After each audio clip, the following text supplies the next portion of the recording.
आइए सीधे आज की इस खास चर्चा में चलते हैं। भारतीय राजनीति यानी दुनिया का सबसे बड़ा लोकतंत्र आजकल एक ऐसे दौर से गुजर रहा है जो पहले शायद कभी नहीं देखा गया है। मतलब लिटरली एक बहुत बड़ा गेम चेंज हो चुका है। एक तरफ वो लीडरशिप है जिसे करोड़ों लोग भारत का सबसे मजबूत चेहरा मानते हैं, और दूसरी तरफ है पूरा का पूरा विपक्ष जो इस पावर को कड़ी टक्कर दे रहा है। आज के इस विश्लेषण में हम इसी गेम चेंज को डीकोड करेंगे, बिल्कुल न्यूट्रल रहकर। समझेंगे कि कैसे हम पुराने स्टाइल के चुनाव प्रचार से निकलकर आज के इस प्रोपेगेंडा, डेटा और माइंडसेट वाले मॉडर्न युद्ध तक पहुंच गए हैं। तो आज की चर्चा का हमारा रोड मैप कुछ ऐसा रहेगा। पहले हम इस नए पॉलिटिकल गेम को समझेंगे, फिर विपक्ष के मेन आर्ग्यूमेंट्स देखेंगे, उसके बाद सरकार का डिफेंस क्या है वो जानेंगे, फिर चलेंगे सोशल मीडिया की रणभूमि में, और आखिर में बात करेंगे सबसे बड़े डिसाइडर की। चलिए सबसे पहले बात करते हैं इस नए राजनीतिक खेल की और उस बुनियादी बदलाव की जिसने सब कुछ बदल कर रख दिया है। सोचकर देखिए, एक वक्त था जब इलेक्शंस सिर्फ इस बात पर लड़े जाते थे कि कितनी सड़कें बनी या कौन सी नई सरकारी स्कीम आई। ये वो पुराना ट्रेडिशनल मॉडल था। लेकिन अब तो जैसे पूरी की पूरी बिसात ही पलट गई है। इसे ही हम गेम चेंज कह रहे हैं। आज के चुनाव डेटा एनालिटिक्स, माइक्रो टारगेटिंग और एक बहुत ही अग्रेसिव पॉलिटिकल ब्रांडिंग के दम पर लड़े जा रहे हैं। आज का नैरेटिव सीधा इमोशंस, धर्म और एक स्ट्रॉन्ग नेशनलिज्म पर हिट करता है। सच कहूं तो वोट मांगने और देने का पूरा साइंस ही बदल चुका है। अगर हम थोड़ा पीछे मुड़कर देखें तो दशकों तक भारतीय राजनीति का मतलब सिर्फ एक पार्टी का दबदबा हुआ करता था, इंडियन नेशनल कांग्रेस। लेकिन फिर एंट्री होती है नरेंद्र मोदी की। एक बिल्कुल साधारण बैकग्राउंड से निकलकर प्रधानमंत्री की कुर्सी तक पहुंचने की उनकी जो कहानी है ना, उसने लोगों के साथ एक गजब का कनेक्शन बनाया। उनका वो कॉन्फिडेंस, वो आक्रामक अंदाज, उसने पूरे पॉलिटिकल लैंडस्केप को ही शिफ्ट कर दिया। और आज नतीजा ये है कि बीजेपी सिर्फ एक राजनीतिक पार्टी नहीं रह गई है, बल्कि 24 घंटे काम करने वाली एक इलेक्शन मशीन और एक बेहद पावरफुल पॉलिटिकल ब्रांड बन चुकी है। अब इस गेम चेंज का दूसरा पहलू भी है। आइए विपक्ष के मुख्य तर्कों पर नजर डालते हैं और देखते हैं कि वो सत्ता से क्या सवाल पूछ रहे हैं। विपक्ष के पूरे अभियान का जो सबसे बड़ा, सबसे सेंट्रल पॉइंट है, वो ये एक सीधा सा दावा है: लोकतंत्र कमजोर हो रहा है। विपक्ष का ये बहुत सीरियस एलिगेशन है कि पावर का लगातार सेंट्रलाइजेशन हो रहा है।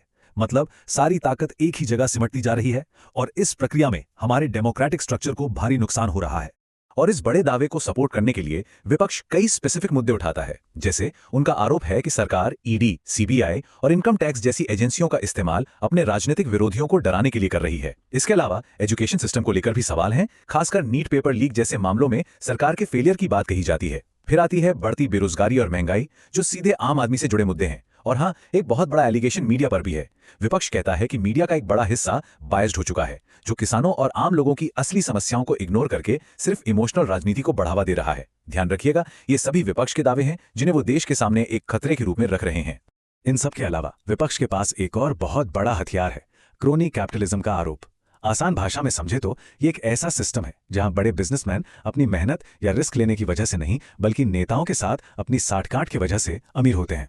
विपक्ष खासकर गौतम अडानी से जुड़े मामलों का जिक्र करते हुए यह दावा करता है कि इस व्यवस्था में कुछ चुनिंदा पावरफुल उद्योगपतियों को सत्ता के करीब रखकर अनुचित फायदा पहुंचाया जा रहा है। खैर, ये तो हुई विपक्ष की बात।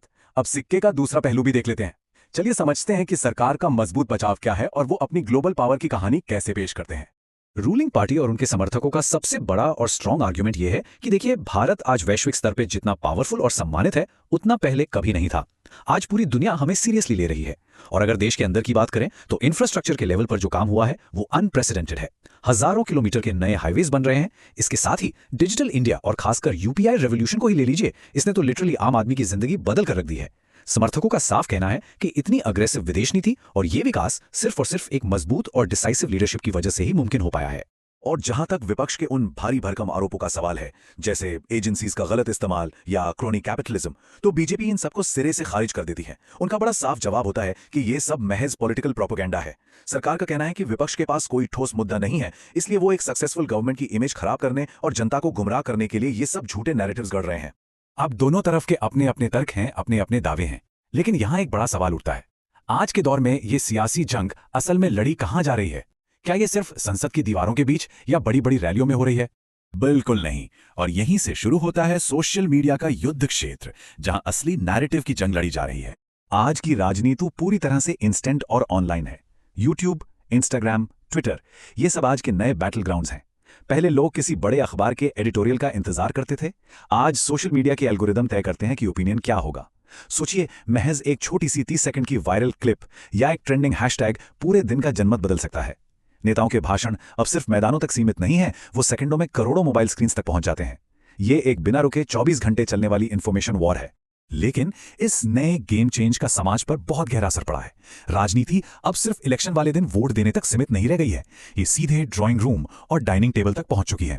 इस इंटेंस पोलराइजेशन ने एक ऐसा माहौल बना दिया है जहां अक्सर विचारधाराओं के टकराव के चलते दोस्त दोस्तों से भिड़ रहे हैं और परिवारों के अंदर अलग अलग खेमे बन गए हैं। किसी के लिए मौजूदा लीडरशिप देश की रक्षक है, तो किसी और के लिए लोकतंत्र के लिए सबसे बड़ा खतरा। समाज इस नैरेटिव की लड़ाई में बहुत गहराई तक बढ़ चुका है। और इसी के साथ हम आते हैं अपने आखिरी हिस्से पे, अंतिम निर्णायक, यानी सबसे बड़ी पावर आखिर है किसके हाथ में। आज भारतीय वोटर्स के सामने दो बहुत ही बड़े और बिल्कुल ऑपोजिट नैरेटिव्स खड़े हैं। एक तरफ है विकास और नेशनल प्राइड की कहानी, जो मजबूत लीडरशिप, इंफ्रास्ट्रक्चर और ग्लोबल पावर पर फोकस करती है। और इसके ठीक सामने है लोकतंत्र बचाने की लड़ाई, जो संवैधानिक संस्थाओं की आजादी, जवाबदेही और क्रोनी कैपिटलिज्म के खिलाफ आवाज उठाने की बात करती है। दोनों ही खेमे अपनी अपनी बात पूरी ताकत से जनता के सामने रख रहे हैं। तो अंत में सवाल यही बचता है, आज के इस मॉडर्न वोटर को असल में क्या चीज ड्राइव करती है? क्या आज का चुनाव पूरी तरह से इमोशंस, धर्म और नेशनलिज्म पर लड़ा जा रहा है, या फिर विकास, बेरोजगारी और लोकतांत्रिक मूल्यों जैसे मुद्दे अभी भी गेम चेंजर साबित हो सकते हैं? खैर, सत्ता चाहे किसी भी पार्टी को मिले, सबसे बड़ा सच यही है कि असली पावर हमेशा जनता के ही पास होती है। यह देखना वाकई बहुत दिलचस्प होगा कि भारतीय राजनीति का यह गेम चेंज आगे क्या नया मोड़ लेता है। आज के इस विश्लेषण में हमारे साथ जुड़ने के लिए बहुत बहुत शुक्रिया।